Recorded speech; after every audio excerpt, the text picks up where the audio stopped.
જય ગુરુદેવ. જય શ્રી કૃષ્ણ. નમસ્તે, નમસ્કારમ.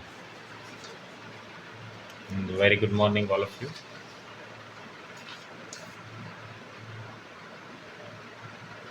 તો મિત્રો, આપણે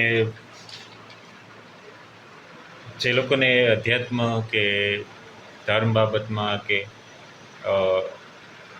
આત્મા શું છે એવું બધું જાણવું હોય, જેને એમાં બહુ રુચિ હોય, રસ પડતો હોય, આમ તો બધા જ ને હોય છે. કેટલાકને વહેલું સમજાય છે, કેટલાકને જ્યારે હાથ પગ દુખવા માંડે, હાંધા પકડાય, શરીરમાં દુઃખ આવે, જીવનમાં દુઃખ આવે, કષ્ટ આવે, ત્યારે આવું બધું વિચારવાની ઈચ્છા થાય છે. વૃદ્ધાવસ્થા આવે, રોગ આવે, બીમારીઓ આવે, કોઈ ત્યારે વિચારે છે. કોઈને વહેલું સમજાઈ જાય છે ને એ વહેલો એ તરફ, સ્પિરિચ્યુઆલિટી તરફ વળે છે અને જીવનમાં સુખ શાંતિ પામે છે, મેળવે છે, મથે છે. તો મારો કહેવાનો મતલબ છે કે આપણે જે સાંભળતા હોઈએ આત્મા વિશે, કે શું છે, કેવો છે, તો મેં આજે એક વાંચ્યું, એક જગ્યાએ એક શ્લોક છે શ્વેતાશ્વતર ઉપનિષદમાં 5.9.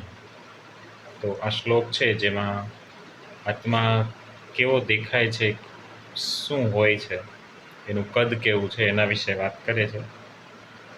જેમાં કહે છે, બાલાગ્ર શતભાગસ્ય શતધા કલ્પિતસ્ય ચ ભાગો જીવઃ સ વિજ્ઞય સ ચાનંત્યાય કલ્પતે. જેનો અર્થ થાય છે, જ્યારે વાળના અગ્રભાગને 100 ભાગોમાં વિભક્ત કરવામાં આવે અને પછી આમાંના પ્રત્યેક ભાગને 100 ભાગોમાં વિભક્ત કરવામાં આવે, ત્યારે થતા એવા એ દરેક ભાગના જેવડું આત્માનું કદ હોય છે. એવી જ રીતે એ જ કથન નીચે બીજા પણ એક શ્લોકમાં કહેવાય છે, કેશાગ્ર શતભાગસ્ય શતાંશ ષાદશાત્મક જીવ સૂક્ષ્મ સ્વરૂપ્ય સંખ્યાયુતિતો હિ ચિત્કણ. એનો અર્થ પણ એવો જ થાય છે કે આત્માના પરમાણુઓના અગણિત કણ છે, જે કદમાં વાળના અગ્રભાગના 10,000માં ભાગ બરાબર છે. સો આપણા ગ્રંથોમાં, પુરાણોમાં, ઉપનિષદોમાં, ભગવદ્ ગીતામાં પણ છે. તો સ્પષ્ટ રીતે ઉલ્લેખ છે જ કે આત્મા શું છે, ઇવન એનો એક્સપિરિયન્સ કેમ કરવો તે પણ છે. પણ પરમાત્માનો અંશ છે, એટલે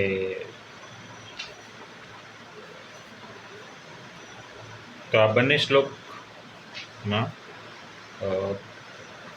એક વાળના 10,000માં ભાગ બરાબર આત્માનું કદ જણાવવામાં આવ્યું છે. જય શ્રી કૃષ્ણ. જય ગુરુ.